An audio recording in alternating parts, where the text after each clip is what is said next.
I found my identity in Islam. It defined who I was. I remember looking up to the sky as a child and feeling like I was never doing it right. I wasn't praying the right way. I didn't know all of the verses to the surahs and the prayers. If this defines who I am and I'm not doing it right, then who am I? There must be something wrong with me. Tawfiq's father was a leader in their mosque, but his mother Davida began seeing another side of Islam that disturbed her: the senseless murders of innocent people by radical Muslim terrorists.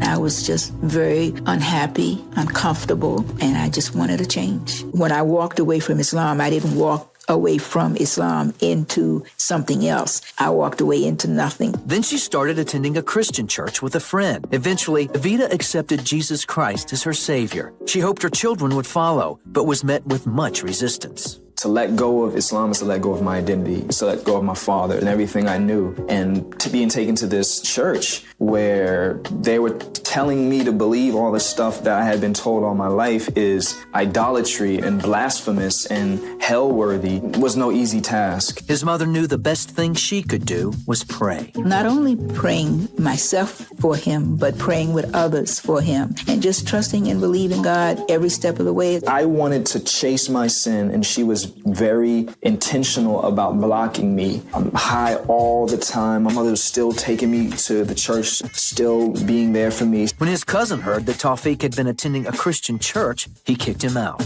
No money, no food, no prospect, no hope. I was extremely depressed. I had nothing, no identity. Completely out of options. I just said, God, like, I don't know who you are, but like, I need your help. I need something here. He got a job working at a Christian conference in Chicago, where the hip-hop group Cross Movement was performing. When the lead singer presented the gospel of Jesus, Tawfiq was captivated. That other church I was at, they had given me little puzzle pieces. He gave me the rest of the pieces to put the whole thing together, and it made sense. He just pressed me and said, you need to examine Jesus Christ and who he is. I challenge you to look into him and see why he's so amazing, so beautiful, and why Islam doesn't even compare. He took him up on his challenge and began studying about Jesus. As he did, he couldn't escape the truth. So he asked God to forgive him and accepted Jesus Christ as his Savior. I fell on my knees and I called out to him and said, I've been living a lie. I didn't know you, but now I want to know you. I want to know this God that people have been preaching to me about. I want to know Jesus. In Jesus Christ, he finally found his true identity. Although I was an enemy of him,